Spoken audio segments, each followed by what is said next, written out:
Dê frutos, Pai. Dê frutos, Senhor. Traz, Senhor, esse descanso para cada um de nós. E obrigado, Senhor, porque até hoje o Senhor nos ajudou. Abrimos nossos corações e nossos ouvidos, Senhor, para ouvir a Tua palavra. Enche, Senhor. Satisfaz, Senhor, a nossa fome espiritual, Pai. Em nome de Jesus.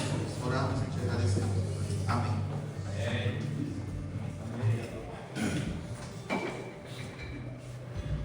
Boa noite, a paz do Senhor, homem de Deus. Eu queria lançar um desafio aqui, da mesma forma que o presbítero sentiu ali de agradecer a vocês pelo esforço, tivemos um momento de adoração tremendo e eu creio que Deus recebeu essa adoração. Só que a palavra de Deus também diz que aonde o Espírito de Deus está, aí a liberdade. Quantos creem que o Espírito de Deus está aqui? O Espírito de Deus está aqui, então eu queria encorajar cada um de vocês a estar vindo mais para frente. A gente está tão distante, olha como que está vazio aqui, ó. Você que é um varão valente, um varão que não tem vergonha, vamos se chegar mais à frente aí, por favor.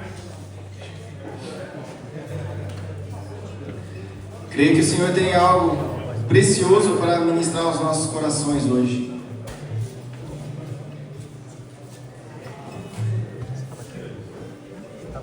Glória a Deus, obrigado.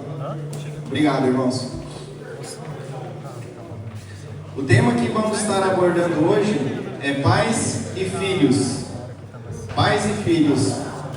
Um tema tão importante, né? A gente vai estar vendo na palavra de Deus que o bem mais precioso que nós temos é os nossos filhos. Nossos filhos são herança do Senhor. E quando se fala de herança no original hebraico, se você for pesquisar no Strong, ele quer dizer propriedade, possessão, né? Então os nossos filhos são herança do Senhor. E quando se fala dos nossos filhos, a primeira coisa que vem do nosso coração é o cuidado, o zelo que a gente tem que ter com eles, né? E se nós formos olhar como está o mundo hoje, né? Vivemos em tempos difíceis. Está muito difícil criar os nossos filhos, tanto é que se você vê a taxa de natalidade japonesa, cada vez mais está caindo. Por que será que eles não querem ter filhos? Né? Porque muitas das vezes olha, como está custoso financeiramente, muitas das vezes olha para o trabalho que dá, mas na verdade é algo precioso, né? O bem mais precioso que nós podemos ter é os nossos filhos, né? E precisamos entender que por mais que a gente está vendo os sinais, né, do final dos tempos, as guerras, rumores de guerras, terremotos, crise econômica, nós não precisamos ter medo, não precisamos temer. Por quê? Obrigado, irmão. Porque, na verdade, a palavra de Deus fala que chegará o tempo onde não haverá mais choro, não haverá mais dor, e ali é onde estaremos com o Senhor. E mesmo antes de chegar nesse lugar, uma coisa, um refrigério que eu quero trazer para você, eu não sei o que você está passando hoje, eu não sei qual é a tempestade, qual a dificuldade que você está passando no trabalho, financeiramente, se é na educação dos seus filhos, né? Eu sei que nem foi falado hoje, homem que é homem, na verdade chora. Existem momentos que nós não sabemos o que fazer com relação à educação dos filhos, com relação às crises financeiras, às tempestades do dia a dia, mas existe um lugar em Deus, que a palavra diz que a paz que excede todo entendimento está em Cristo. Essa paz o Senhor quer que nós encontremos hoje. Um lugar que é onde você entra ali, pode vir crise, pode vir Covid, pode vir peste, pior que o Covid, e você não vai ter medo de tomar Cubi. Por quê? Porque você sabe que, uma vez eu ouvi uma declaração de um irmão, que ele falou que um japonês chegou nele assim e falou: por que você não tem medo de tomar Cubi? Porque aí esse cristão, né, homem de Deus, ele falou assim: porque eu trabalho para o Shachô dos Shachô, né? E assim tem que ser a nossa mentalidade. A gente precisa entender que o Shachô dos Shachô, o Senhor dos Senhores, é aquele que cuida de nós, aquele que vela pelo nosso bem-estar, aquele que não vai deixar faltar nada na nossa casa. Ele vai dar o suficiente que nós precisamos, amém? Em Efésios, capítulo 5, versículo 23, a palavra do Senhor nos diz: porque o marido é o cabeça da esposa, assim como Cristo é o cabeça da igreja, que é o seu corpo, do qual ele é o Salvador. Assim como a igreja está sujeita a Cristo, de igual modo as esposas estejam em tudo sujeitas aos seus próprios maridos. Maridos, cada um de vós amai a vossa esposa, assim como Cristo amou a igreja e sacrificou-se por ela. Amém? Até aqui. Uma parte que me chama muita atenção aqui é no versículo 23, ali quando fala que assim como Cristo é o Salvador do corpo, que é a igreja, né? Assim também nós somos o Salvador da nossa família. Tudo que a nossa família precisa, né? Nós precisamos entender que como cabeça, se somos cabeça da esposa, assim como Cristo é o cabeça da igreja, nós precisamos ter esse entendimento que tudo aquilo que os nossos filhos precisam, tudo aquilo que a nossa esposa precisa, nós precisamos entrar neste lugar onde vamos ali solucionar esses problemas. E é nas mínimas coisas, quer seja trocar uma lâmpada dentro de casa, quer seja ajudar trocando uma tomada, quer seja comprar um sorvete quando você está lá deitado na cama e sua esposa fala: nossa, mas que vontade de comer um sorvete meia-noite, irmãos. Não sei se já aconteceu com vocês, não sei se é só lá em casa que acontece isso, mas acontece, amém? Então assim, nós somos o Salvador, né? E aqui entra não só o Salvador, porque ali no versículo 25 fala que sacrificou-se por ela. Não é que a gente tem que se matar literalmente pela nossa esposa, mas é o negar-se a si mesmo, é negar as nossas próprias vontades em prol dos nossos filhos, em prol da nossa esposa. É igual eu trouxe de sobremesa, eu trouxe o Chocopai, né? Aí hoje minha filha mais nova viu na geladeira lá que tinha um Chocopai. Nossa, papai, é pra nós comer? Aí depois disso eu fui no mercado, né? Que minha esposa pediu para comprar um leite, daí já veio na minha mente: nossa, mas minha filha pediu, né? O que custa de eu pegar e levar para ela, né? Então assim tem que ser a nossa mentalidade, né? Sacrificar as nossas próprias vontades em prol da nossa família, né?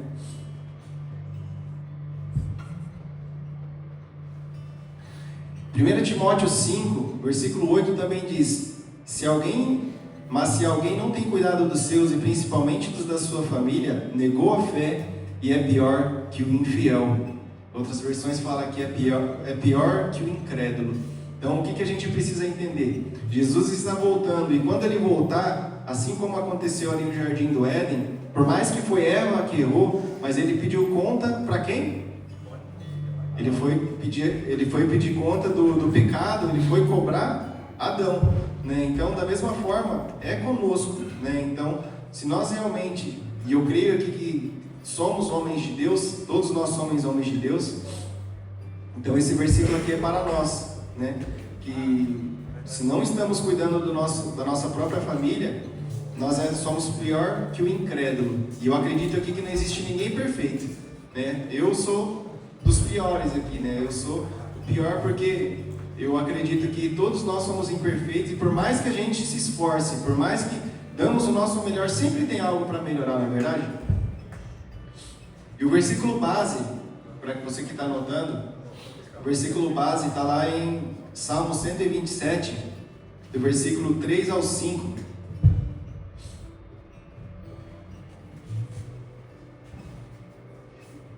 Diz assim: Eis que os filhos são herança do Senhor, e o fruto do ventre o seu galardão.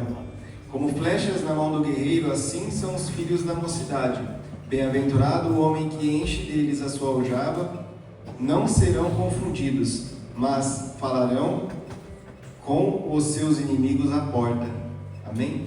Nesses 3 versículos aqui, logo mais a gente vai estar vendo 3 pontos. O primeiro é como o guerreiro, ele tem ali a flecha, e a flecha ela foi criada para acertar um alvo, né? O primeiro ponto que a gente vai ver é o alvo. O segundo é que para se acertar esse alvo é necessário uma preparação.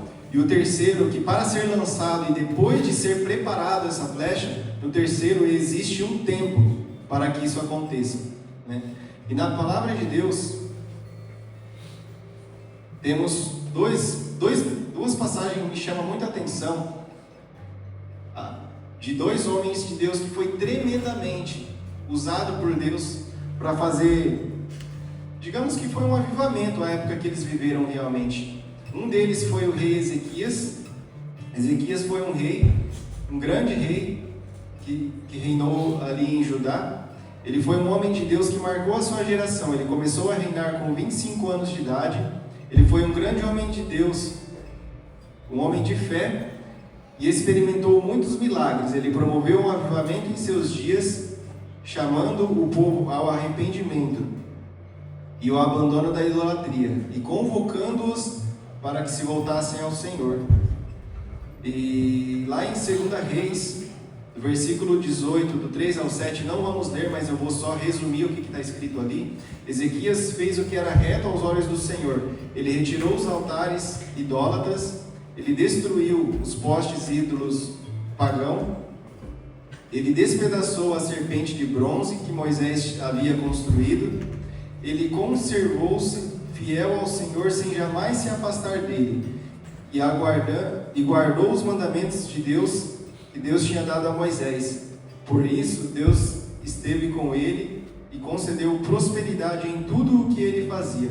Ele foi um grande homem de Deus, ele foi poderosamente usado ali. Até aquele momento, o povo estava pervertido, estava totalmente desviado. E no seu reinado, ele levantou tudo aquilo que agrada ao Senhor, né? E só que o que aconteceu com Ezequias? A gente vai estar lendo essa passagem, que está lá em Deus, em dado momento, ele chegou diante de Ezequias e entregou uma palavra para ele, que está lá em 2 Reis, capítulo 20, do versículo 1 ao 6. Diz assim: Naquela época, Ezequias adoeceu e esteve à beira da morte. O profeta Isaías, filho de Amós, foi visitá-lo e declarou: Põe em ordem a sua casa, porque não te recuperarás, mas vais encontrar a morte. Ao ouvir essas palavras, o rei virou o rosto para a parede e orou a Yahvé: Yahvé, ó eterno Senhor, eu te suplico, lembra-te nesse momento de que tenho caminhado contigo em fidelidade, sinceridade e integridade de coração, de como tenho praticado o que é justo e correto diante de ti. E grande angústia tomou conta de Ezequias e o fez chorar muitíssimo.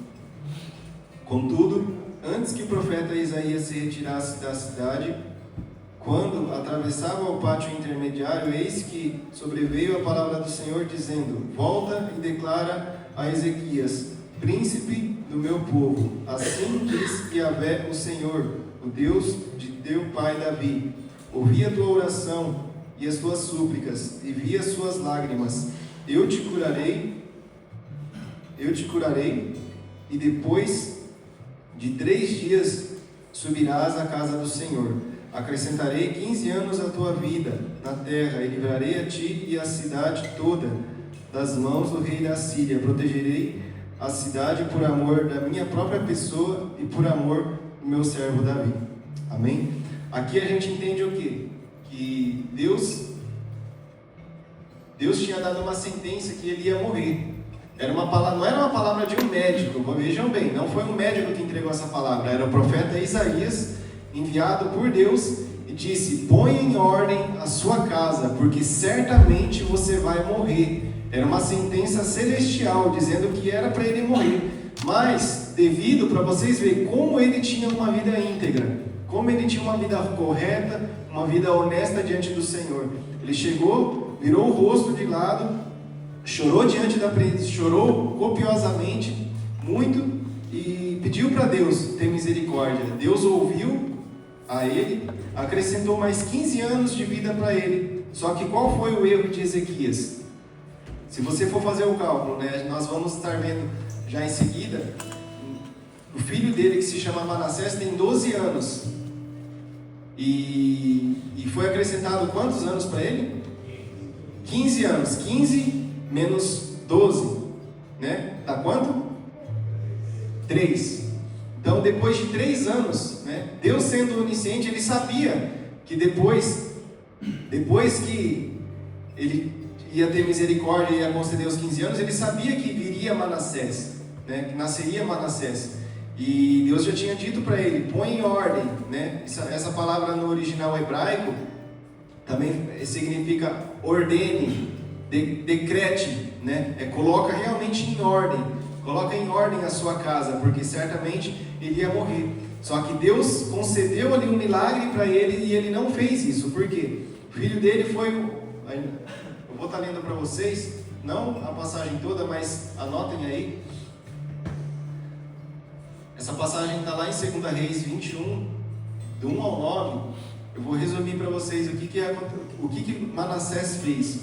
Manassés, ele tinha 12 anos quando começou a reinar. Ele reinou 55 anos. Ele fez o que era mal aos olhos do Senhor. Ele reconstruiu os altares idólatras, edificou altares na casa do Senhor, queimou o seu próprio filho. Olha isso, irmãos. Ele teve a capacidade de queimar o próprio filho. Ele adivinhava pelas nuvens, era agoureiro e tratava com médios e feiticeiros. Manassés fez pior do que as nações que não serviam ao Senhor.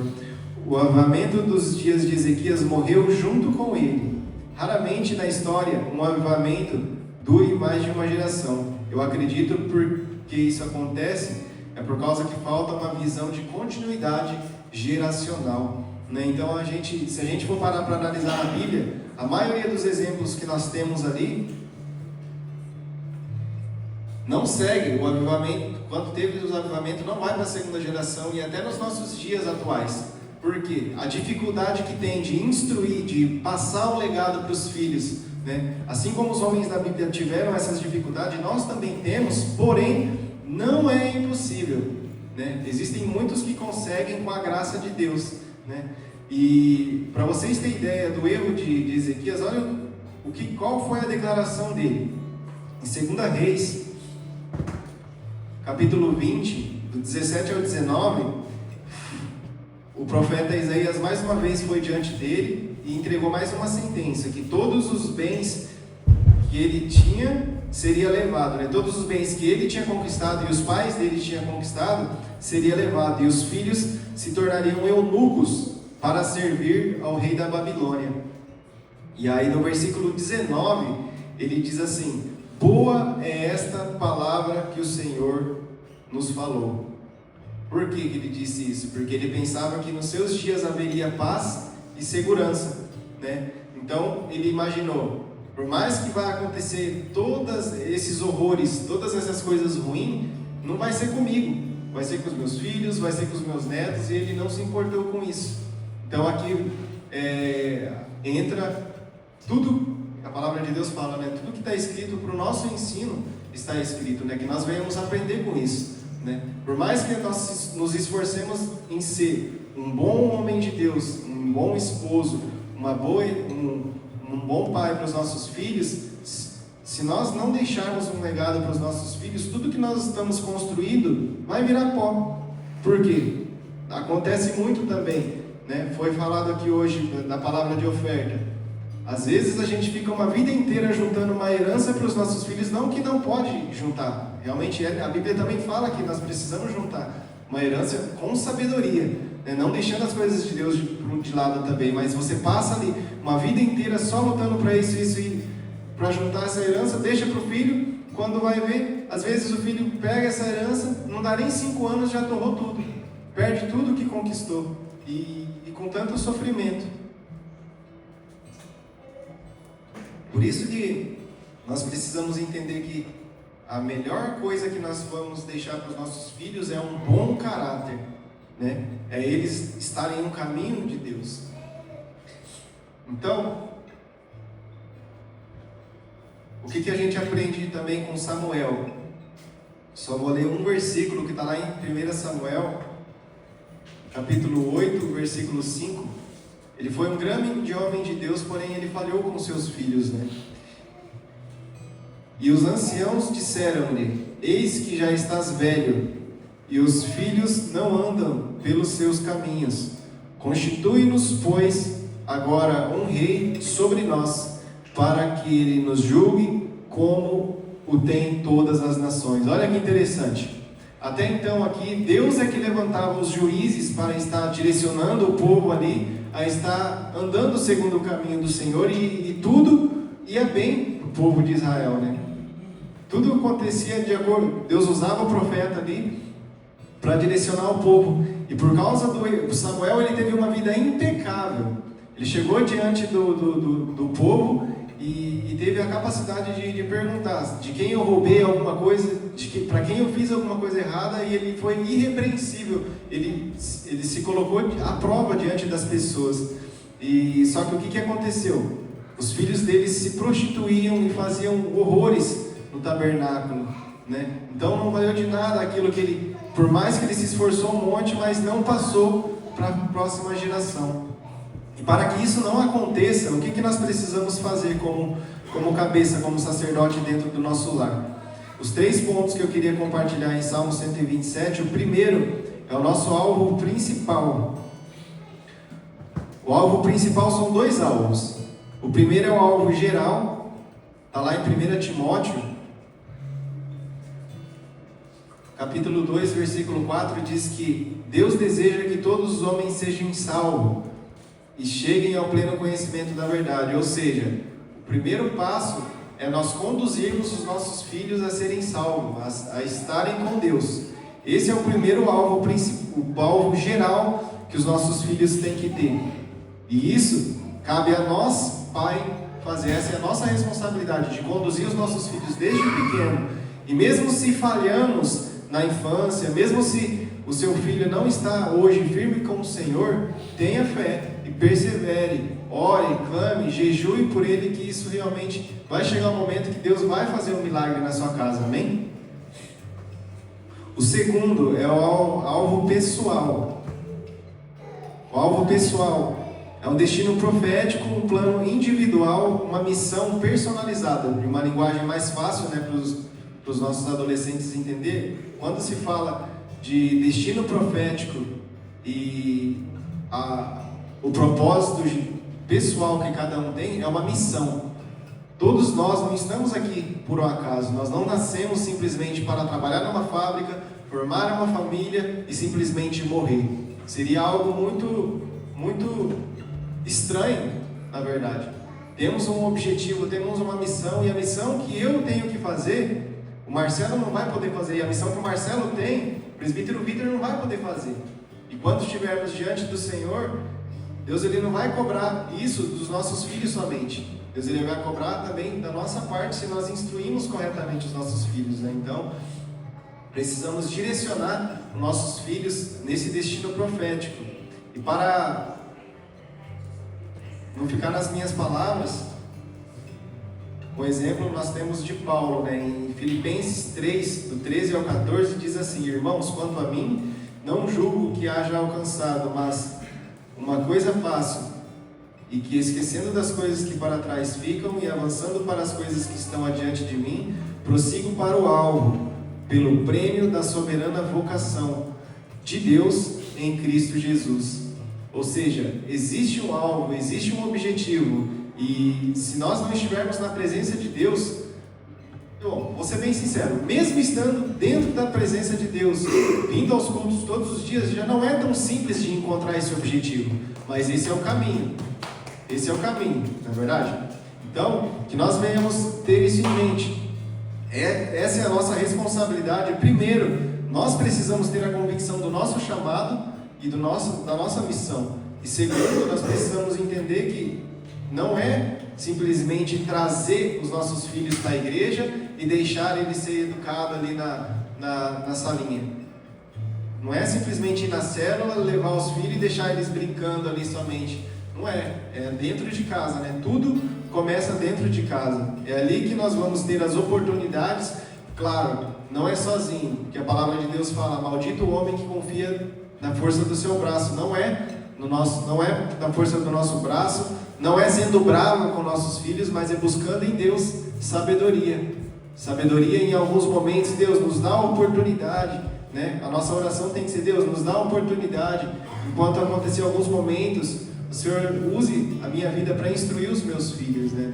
Precisamos pedir a Deus oportunidades, porque não adianta nada. Depois que vocês ouvirem essa palavra, né? Depois, se vocês saírem daqui, chegar em casa hoje ou amanhã e sentar lá e querer ficar 1 hora pregando para o seu filho, não vai adiantar nada. Isso é no dia a dia, é dia após dia após dia, pouco a pouco, os princípios que você vai falar e principalmente a forma que nós vamos viver, transmitir o caráter, transmitir as nossas atitudes, é que vai fazer os nossos filhos querer seguir a Deus ou não. Porque se eu também não dou um bom testemunho, meu filho não vai querer ser um homem de Deus, não é verdade? Nós precisamos entender que a maior pregação, a maior escola que os nossos filhos vão ter é como a gente se comporta dentro da nossa casa, com os nossos filhos, com eles e também com a nossa esposa, como que nós vamos estar cuidando e amando a nossa esposa.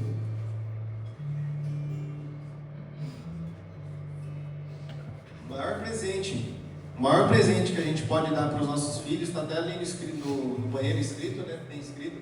O maior presente que a gente pode dar realmente para os nossos filhos é amar a mãe dele.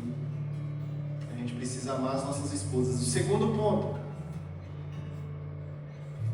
ponto é a preparação. É uma tarefa difícil, irmãos. Não é fácil educar os nossos filhos, não é fácil instruir. Da mesma forma, por mais que eu não sei como foi a educação de cada um de vocês, mas eu apanhei bastante. Né? Por mais que a minha mãe, desde os 17 anos, ela ia da igreja, mas ela teve, em alguns momentos, falta de sabedoria na instrução. Mas, se hoje eu estou na igreja, eu dou graças a ela e dou graças à minha avó também, né? Só que, naquela época, eu até já conversei muito com a minha mãe sobre isso. Minha mãe tinha aquele pensamento que eu não quero ser beata, eu não quero ficar muito tempo na igreja, né? Ela tinha esse pensamento, mas não é ser beata, não é virar um padre ou virar um pastor porque a gente está frequentando, é porque por que a gente vem tanto na igreja? Porque não existe outro melhor lugar para estar, e é aqui que nós vamos receber a direção daquilo que nós precisamos, né? Então, é Deus que vai nos capacitar, mas para isso nós precisamos pagar o preço, precisamos nos esforçar, né? E na preparação, quando se fala, né? Aqui está meio escuro, mas acho que dá para vocês verem, né? Tem uma flecha, tem as flechas, tem o arco e também tem o... Está dando para ver bem agora. E tem também a aljava, né? E a aljava, se for explicar de uma maneira simples para os mais novos, ele é um estojo sem um lado da tampa, né? Obrigado. E para que a flecha alcance o alvo, o que precisa? O guerreiro ele tinha que afiar a flecha, ele tinha que tirar as farpas para não ficar espetando a mão, ele tinha que deixar ela bem reta e colocar pena ali atrás, tudo bonitinho, para que tivesse uma boa aerodinâmica e ela conseguisse alcançar uma distância mais longa. E também para matar o oponente, ajudar a matar o oponente, era colocado até veneno na ponta. Então era bem estratégico e era bem trabalhoso preparar as flechas para a guerra. Da mesma forma é com os nossos filhos, para nós prepararmos eles para encarar esse mundo, para encarar o sistema desse mundo, a gente precisa entender que nós precisamos cuidar, educar, disciplinar, instruir eles no caminho, né? Assim como fala em Provérbios 22:6, educa a criança no caminho em que ela deve andar e até quando ela envelhecer não vai se desviar. Eu já ouvi algumas pessoas usar a parábola do filho pródigo, falar que mesmo se desviar, ele não vai voltar, mas para mim, particularmente, cada um, né, tem a sua interpretação, mas eu particularmente, eu prefiro acreditar que o que está dizendo nesse versículo aqui, educa a criança no caminho, ou seja, andando no caminho, dando exemplo no caminho, a minha esposa dando exemplo, e quando ele for velho, não vai se desviar. Não está falando que se ele desviar, ele vai voltar, ele vai permanecer. Mas isso vai acontecer como? A gente precisa mostrar para ele que é muito mais prazeroso estar servindo a Deus, andando nos caminhos do Senhor, do que os prazeres lá de fora. Ou seja, quando nós estamos frequentando uma igreja, e o culto já começa desde casa. Quando você está conversando com a sua família no sábado, e a esposa já fala, amanhã a gente vai ter que acordar cedo, qual é a linguagem? Nossa, eu já vou ter que acordar, amanhã eu vou ter que acordar cedo, você murmura?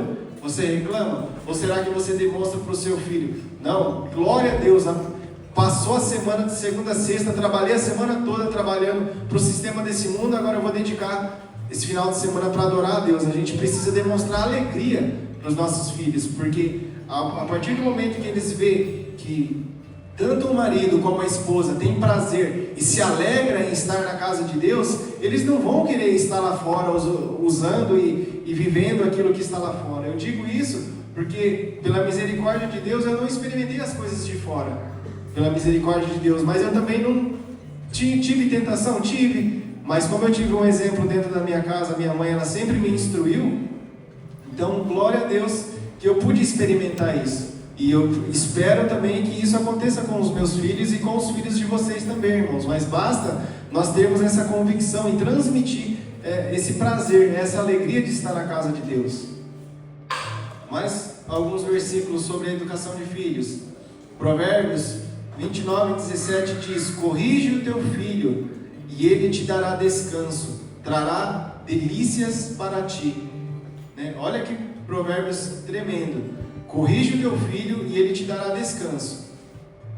Descanso e a paz que a gente vai ter é se a gente assumir o nosso papel, a nossa responsabilidade de corrigir os nossos filhos nos momentos que é necessário. E aí ele trará delícias. Ele trará o que seriam essas delícias? Ele vai trazer alegria para nós. Ele vai trazer satisfação, porque você vai ver que não só você vai se alegrar, mas as pessoas lá fora vão estar dando testemunho do bom comportamento dos nossos filhos, se nós cumprirmos com o nosso papel.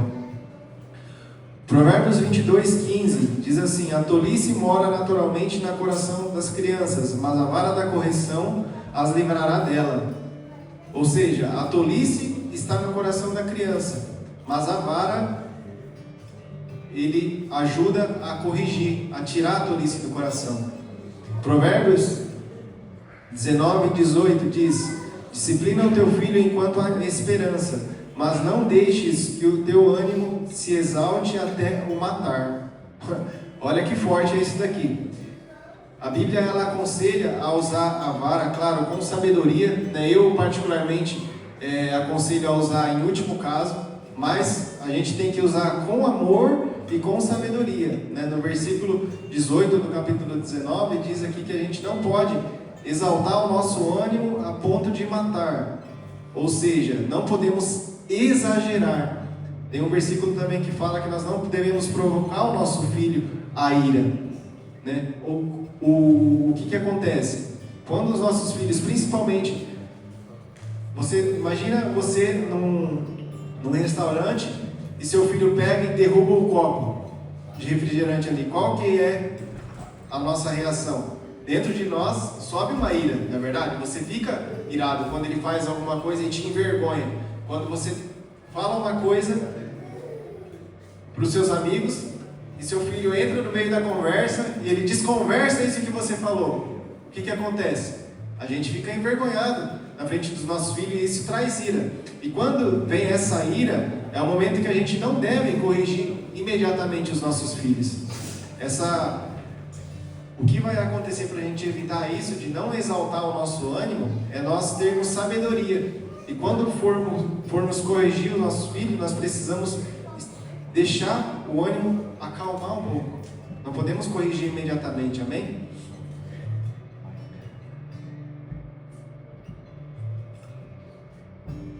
Mais um versículo, Hebreus 12. Hebreus capítulo 12, versículo 5 diz assim: e já vos esquecestes da exortação que argumenta convosco como filhos. Filho meu, não desprezes a correção do Senhor, e não desmaies quando por ele fores repreendido, porque o Senhor corrige o filho a quem ama e açoita a qualquer que recebe por filho.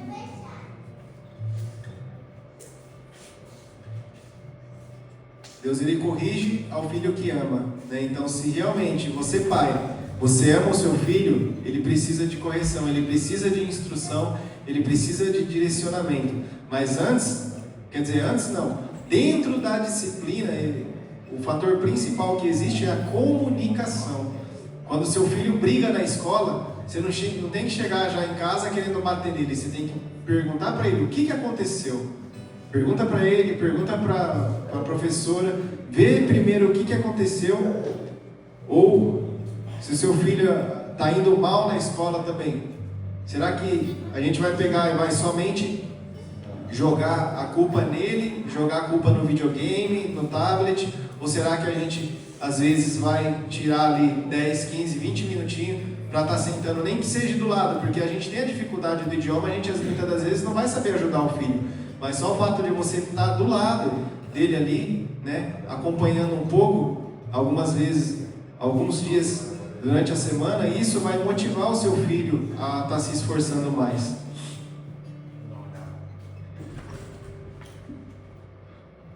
Último versículo, que fala muito também na parte de instrução e de formação do caráter dos nossos filhos. Uma coisa que nós não podemos deixar de fazer também é entender que o trabalho, tanto o trabalho de fora como os trabalhos dentro de casa, eles ajudam a forjar o caráter dos nossos filhos. Olha o que a palavra de Deus fala em Provérbios capítulo 10, versículo 5. O que ajunta no verão é o filho prudente, mas o que dorme na colheita é o filho que envergonha. Mais uma vez, o que ajunta no verão é filho prudente, mas o que dorme na colheita é filho que envergonha. Naquela época, era assim, a vida rural, tinha o momento da colheita, toda a família ia trabalhar, né? Só que da mesma forma, por mais que hoje nós não estamos na zona rural, estamos na zona urbana, nós saímos para trabalhar, mas os nossos filhos desde pequeno já precisam aprender, né? Coloca ele lá para ajudar a lavar louça, coloca lá, que nem lá em casa, algumas funções eu coloquei, né? Meu filho desde pequeno, não lembro a idade certa, mas ele que tira o lixo, só que assim também. Não é coloca todos a fazerem nos filhos e não participa também, a gente tem que participar. Nem lá em casa, meu filho tira os lixos, só que algumas coisas do lixo eu ajudo a separar, eu ajudo a amassar as pets. Lá em casa também, cada dia da semana um lava a louça. Eu pego lá, por exemplo, também as roupas. Eu recolho as roupas, dou para cada um deles dobrar, né? É uma coisa, parece que é simples, mas nessas mínimas coisas que os nossos filhos ajudam dentro de casa, vai estar forjando o caráter dele para quando eles tiverem já a idade de 18 anos em diante, eles já não vai ser preguiçoso, eles não vai dormir na colheita. E aqui fala, ó, que o filho envergonha. Então, se nós não queremos ser envergonhados quando os nossos filhos forem maiores, desde pequeno a gente precisa já estar instruindo e mostrando que o trabalho, na verdade, dignifica o homem. O trabalho dignifica o homem. E nós, como cabeça, temos essa responsabilidade de provedor. O último ponto, que é o tempo da aljava. O tempo da aljava. As flechas, depois que elas eram preparadas e colocadas na aljava, mas elas não eram lançadas imediatamente, né? Existe um tempo para lançar. Durante essa preparação, os nossos filhos precisam entender que tudo que eles estão aprendendo vai ser útil quando eles vão formar família. Eles vão ser lançados, né? Como flecha, eles vão ser lançados para o destino, tanto o destino geral como o destino pessoal. Eles vão formar família, eles vão constituir família, vão ter os filhos e eles vão fazer a mesma coisa, replicar aquilo que nós estamos fazendo com eles. Então eles precisam entender a ordem correta. Qual é a ordem para os nossos filhos estar formando família? Quando eles vão se casar, primeiro vão namorar, vão noivar e vão casar. Qual é a ordem? Está lá em Provérbios 24, 27. Diz assim: prepara os teus trabalhos de fora, apronta bem o campo e depois edifica a tua casa.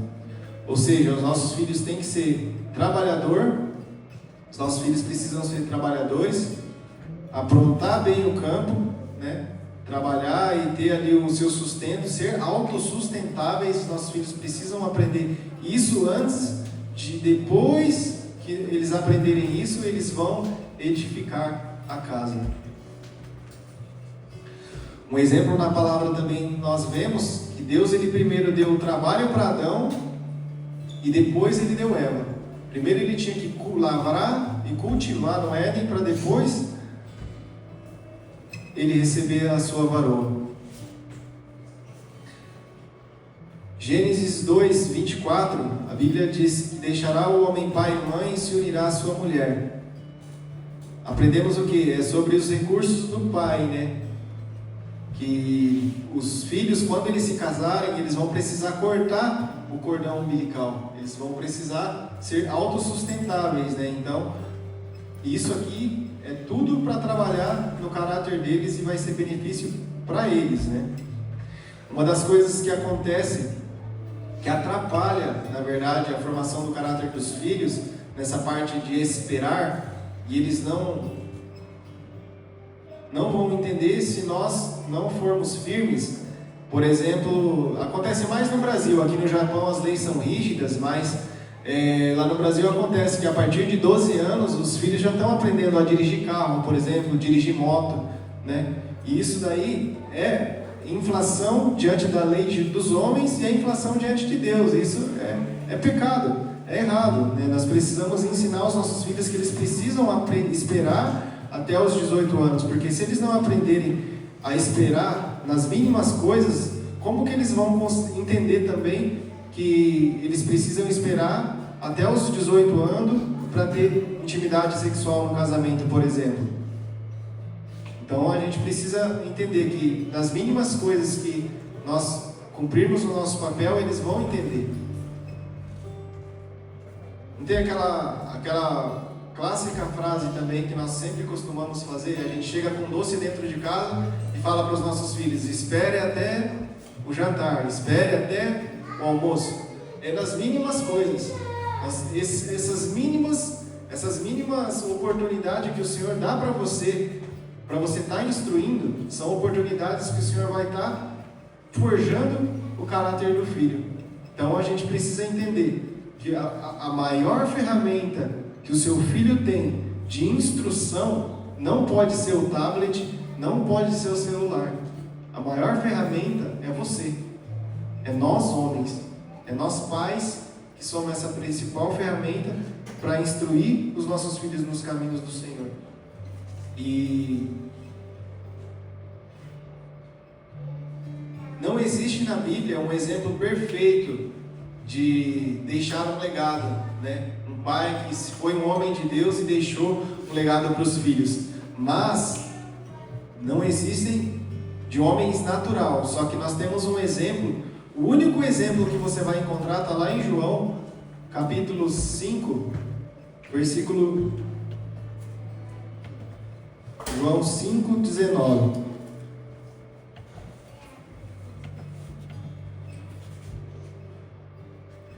João 5,19 diz assim: e tomando a palavra, explanou Jesus: em verdade vos asseguro, que o Filho nada pode fazer de si mesmo, mas somente pode fazer o que vê o Pai fazer, pois o que este fizer, o Filho semelhante o faz. Amém? Se eu fosse falar para você de tudo que eu disse aqui, o que é mais importante é esse versículo que Jesus disse aqui. Porque ele está falando aqui, novamente, mais uma vez, para a gente finalizar. Eu queria convidar vocês a se colocarem de pé, que nós já vamos estar orando para terminar. Em verdade vos asseguro, que o Filho nada pode fazer de si mesmo, mas somente pode fazer o que vê o Pai fazer, pois o que este fizer, o Filho semelhantemente o faz. Amém? Então, de tudo que a gente pode fazer realmente dar um bom exemplo, é sermos aquilo que realmente a palavra de Deus diz. Essa palavra é um manual para a nossa vida, E se nós negligenciarmos o nosso tempo de devocional, se nós não nos esforçarmos em meditar nela todos os dias, em orar todos os dias, você pode ter a certeza, você vai ter dificuldade para educar o seu filho. Porque aqui é que está o segredo de todas as coisas. Tudo aquilo que nós precisamos para instruir, toda a sabedoria está aqui. E o Senhor, assim como nós sentimos a presença no momento da adoração, eu tenho a plena convicção que o Espírito Santo ele está aqui, neste momento. E eu queria convidar cada um de vocês a estarem refletindo. Vocês como pais, como vocês têm vivido? Vocês têm tido dificuldade? Vocês acham que é fácil ser pai? Queria que vocês estivessem meditando. Maurício, pode estar colocando o louvor baixinho. Eu queria fazer um convite para você, pai, junto com o seu filho. Você entende? Se você entende que é uma nobre missão, é algo extraordinário e maravilhoso ser pai. E se você se sente cansado, se você acha que está difícil, se você entende que o Senhor deseja derramar graça sobre a sua vida hoje, se você entende que existe uma capacitação do alto e aquilo que Deus vai derramar sobre as nossas vidas, muitas das vezes é com transferência e é com imposição de mãos. Existe um poder muito grande em você vir aqui à frente e receber a oração dos irmãos. E eu queria estar convidando você, homem,